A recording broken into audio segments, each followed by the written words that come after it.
Have you ever felt like you are on a hamster wheel, running but not really getting anywhere? That's how it felt when I was working full-time as a motion designer and a video editor. Don't get me wrong, it wasn't all bad. But when I lost that job and decided to go full-time freelance, that's when my world turned upside down. Today, let's talk about whether freelancing is the right career path for motion designers and video editors, or people in general, or if sticking to your full-time job is the way to go. Imagine walking through your hometown using Google Maps for every journey. You take the fastest routes, carefully follow the blue line, and arrive precisely when expected.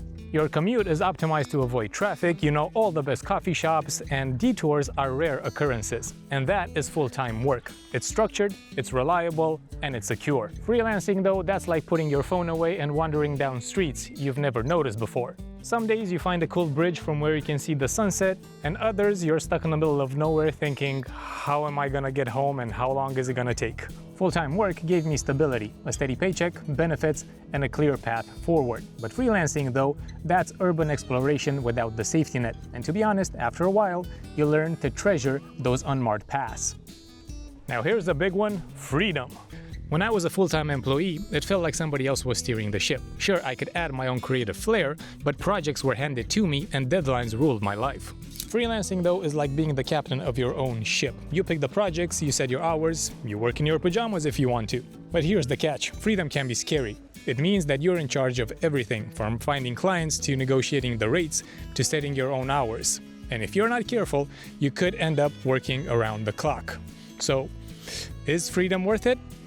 That pretty much depends on how much you like wearing the captain's hat. But what about security? Well, think of a full-time job as a well-worn pair of shoes. They're reliable, they've been through the rain with you, and you can count on them tomorrow.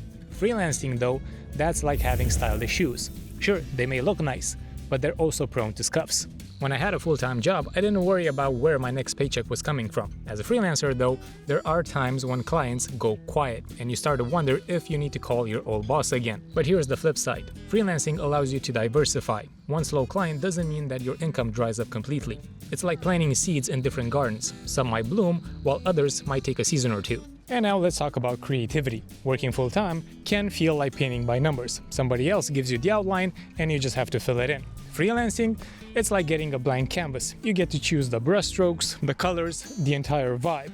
But, and this is a big but, freelancing doesn't always mean pure creative freedom. You will get clients that have very specific ideas about what they want, and it's your job to bring their vision to life, not yours. The flip side is that eventually you will get to choose the clients that you work with if you're freelancing. Eventually and hopefully. But when you do, that is a game changer. Here's the bottom line. Freelancing isn't for everyone. It's like driving without GPS. Exciting, sure, but sometimes overwhelming. You'll learn to navigate the twists and turns, but it will take time. On the other hand, a full-time job feels like cruising on the highway. Sure, it's safe, but it's also boring and unfulfilling sometimes. For me, freelancing has been worth it. It pushed me out of my comfort zone, it taught me skills that I never thought I needed, and it gave me a sense of ownership over my own work. But hey, your path might be different, and that's okay. So, is freelancing the right career path for you? It kind of depends on what type of journey you want to have. Either way, the key is to keep creating, to keep growing, and to keep doing what you love. And remember, it isn't an all-or-nothing decision. Plenty of creatives start off on one path and then switch along the way. Or there are some that actually do both. They work a full-time job while also freelancing on the side. Your career is like editing a film. You're in charge of the timeline. You get to decide where to cut, where to add, and how to shape your story.